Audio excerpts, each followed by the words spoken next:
They say the left hand, it drop mountains. They say the right hand, be slaying dragons. All right, guys, so before we go ahead and we let the True School Roadshow commence, and before I go to San Antonio to cover Lamont Roach versus Eastside Pitbull Cruz, make sure you guys stay tuned here on True School Sports for all your fight week coverage.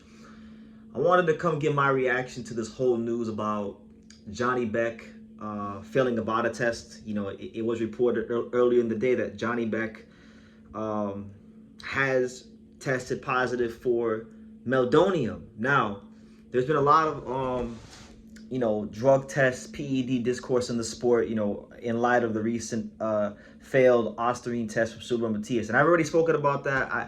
I've already made my thoughts and my perspectives very clear on that. I think that's a different situation than this situation. Ostarine and Meldonium are two different things. Ostarine is a bodybuilding substance that really doesn't have the level of impact on performance that Meldonium does. And it has a threshold, right, which Matias was below in the New York State Athletic Commission.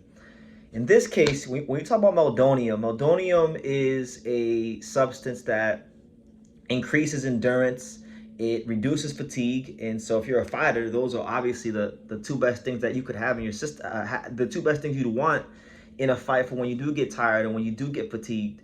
And unlike Ostarine, Meldonium doesn't have a threshold. It shouldn't be in your system point blank period. And this is the same substance, Meldonium, that Alexander Povetkin tested positive for all those years ago when he was slated to fight Deontay Wilder. So that being said, and with that being firmly established here on True School Sports, it's very disappointing because Janibek he's proven to be the best fighter in the middleweight division over the years.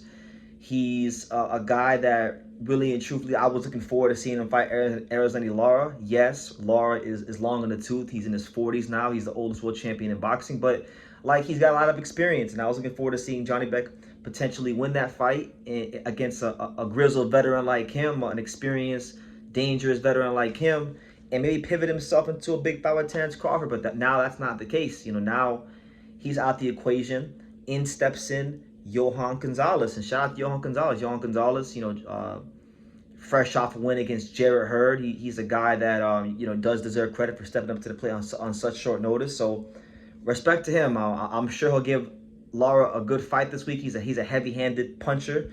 Maybe this could be his moment in the sun. But as far as Janibek and this whole thing, it's honestly like it's disheartening because like I said, Janibek is not a guy that has been given any big opportunities. There's not really a lot of big opportunities to get in the middleweight division. It is the worst division currently in the sport of boxing. So this was supposed to be his coming out party on a big card, on pay-per-view, PBC versus Top Rank, type of fight, and this winds up happening. So we'll see what happens. Maybe the title gets stripped. I really don't know. I really don't know. But I don't want to sit here and act like I'm disappointed, guys, but I'm not shocked because really and truthfully, have you guys seen a picture of Janibek and what he looks like? He is a big fighter. He's way too big for the middleweight division. If you've ever seen a picture of him and Dmitry Bivol with each other, he is bigger than Dmitry Bivol.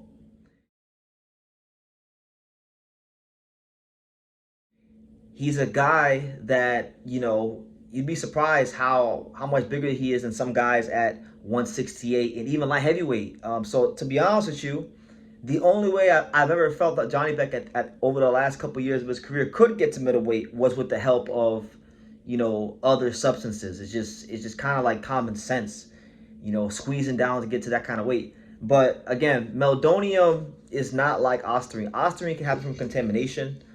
Meldonium is something that you got to really go out of your way to go ahead and get. So when I hear Janibek and the powers that be say that,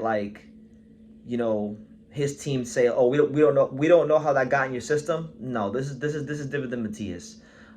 This has been something that's been very, very banned for a long time. It was wrong 10 years ago. It's even more wrong now. So it just the optics of it look very, very terrible. He was fighting a guy who's, you know, less than a decade away from being 50 years old, and you needed a banned substance to go ahead and beat him, like a truly terribly banned substance, because of what it can do for fighters in the back half of a fight if you take it.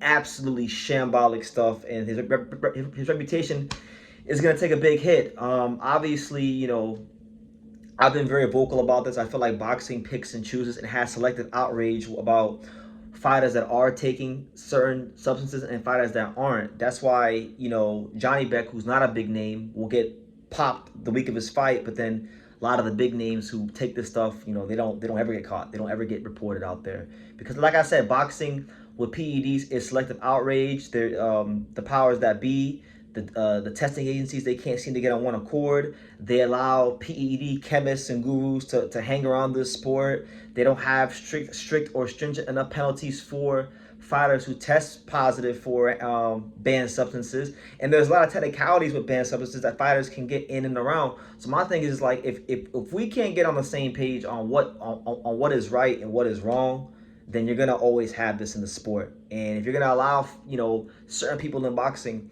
like your Victor Contis, like your Memo Heredias, that know how to beat the test, even when they update the test, and can, you know, do all kinds of things and conjure up all kinds of substances to, you know, continue beating the advanced updated testing, then you're gonna always have this. And so like I said, I'm disappointed. I'm a little distraught about it, honestly, because I was looking forward to seeing Janibek in a big time fight. But again, I'm not shocked, because you know, at that top level, majority of fighters are doing it. So that's my reaction, guys. I don't got much more to say on it than that. We'll see what happens more with Janibek, and I'll have more updated thoughts for you guys. But yeah, I'll be in San Antonio. Make sure you guys stay tuned for True School Sports, and make sure you keep it locked. I'm going to have a lot of fight coverage. Guys, this is the beginning, right now for me, in my mind, this is the beginning of 2026. You know, I'm going to be at a lot of fights. I'm going to be doing a lot of traveling this year. And I'm going to be really recommitting myself to this fight game. Consider 2026 my love letter to boxing, and my thank you to the fight fans for you guys sticking with me all these years. So, yeah, give me your thoughts, guys. How you feeling about it? Do you feel like Janibek's a cheater? Do you feel like he was wrong? Do you feel like maybe this is a setup and somehow it did accidentally get in the system? Let me know your thoughts. Definitely stay tuned. Media workouts are tomorrow, so expect content tomorrow night for the media workouts. And yeah, leave your comments down below. Make sure you guys take the time to subscribe. And like I say in every single one of these videos, you can love me or you can hate me, but I'm just a kid from Dania. So until next time. Thank you for watching True School Sports. Thank you for watching another video on the untouchable True School Sports empire, the home of boxing. We're on the road to 100,000 subscribers, guys. So help us keep being great. Help us keep pushing out that real boxing content for the fine folks all around the world. And make sure you jab, you hook, you Mike Tyson, you Mayweather that subscribe button. Pops, show them how do they gotta hit the subscribe button. Pop, pop, pop.